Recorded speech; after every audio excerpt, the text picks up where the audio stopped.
अजून महत्वाची गोष्ट, मशनीला नावं ठेवू नका. मशनीला नावं ठेवू नका. काय काही जण म्हणतात मशनीत घोळ आहे.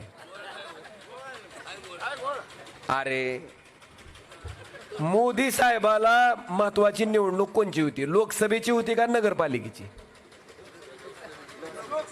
मग घोळ लोकसभेलाच केला असताना घोळ झाला असता तर ओमराजे खासदार झाला असता का?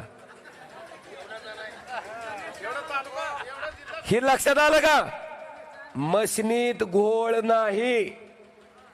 पण आपण काय बघायचं, लक्ष ठेवायचं. कुठं लक्ष ठेवायचं? मतदानाला सकाळी मशीन आणली की तुम्हाला 50 मतं टाकून दाखवते आणि 50 मतं टाकल्यावर ती मोजून दाखवते की तुम्ही टाकलेल्या माणसालाच मतदान केलंय का. तेवढी खात्री झाल्यावर मशीन रिसेट करते आणि कशाला लावते? मतदानाला. ही आहे का नाही खरं? ही लक्ष देऊन बघायचं. दिवसभर मतदान झाल्यावर पीटी पॅक करताना त्या मशीनवरचा सिरियल नंबर लिहून घ्यायचा 7C फॉर्मवर आणि मतमोजणी करताना त्याच सिरियल नंबरची मशीन तिथं आली का नाही ह्या गोष्टीची खात्री करायची. एवढ्या 3 गोष्टी केला तर कुणाचाही बाप मशनीमध्ये घोळ घालू शकत नाही.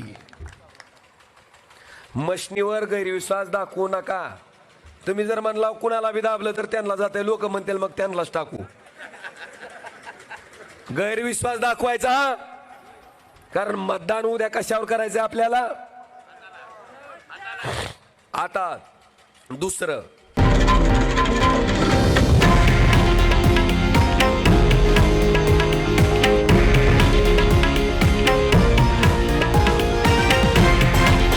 हे आहे देशातील नंबर 1 न्यूज नेटवर्क आणि आपण पाहत आहात TV9 मराठी, एकमेव.